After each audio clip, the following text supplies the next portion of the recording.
Mummy, આપણે કેમ કોડિયામાં દીવા કરીએ? બધે જો ને કેવા ગ્લાસમાં કરે, કોઈ ઇલેક્ટ્રિક કરે, કોઈ પાણી નાખીને કરે. કેમ આપણે કોડિયામાં કરીએ? બેટા, આપણે વર્ષે એકવાર ખાલી આપણે આવા દિવેટના દીવા ન કરી શકીએ? લોકોને એવું થતું હોય કે આપણે તેલ વધારે જોઈ જશે ને આપણે આમ કરવું, આપણે આ છે તે છે વગેરે વગેરે.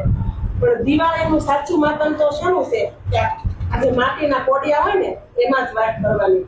અને આપણે ઉમરા ઉપર મૂકીએ એટલે લક્ષ્મીનો વાસ થાય.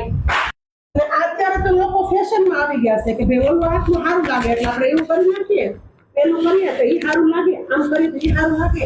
પણ સાચી જે પરંપરા છે ને, જે આ વર્ષો પહેલાની ઘડિયાની, એ આ જે માટીના કોડિયા અને એની અંદર જે દિવેટ કરે ને એ જ સાચી પરંપરા છે. પણ અત્યારે લોકોને બધું ફેશનમાં આવી જશે એટલે બધું સારું લાગે ફેશનનું કરવાનું. સાચું મહત્વ બસ ઈ જ છે એનું.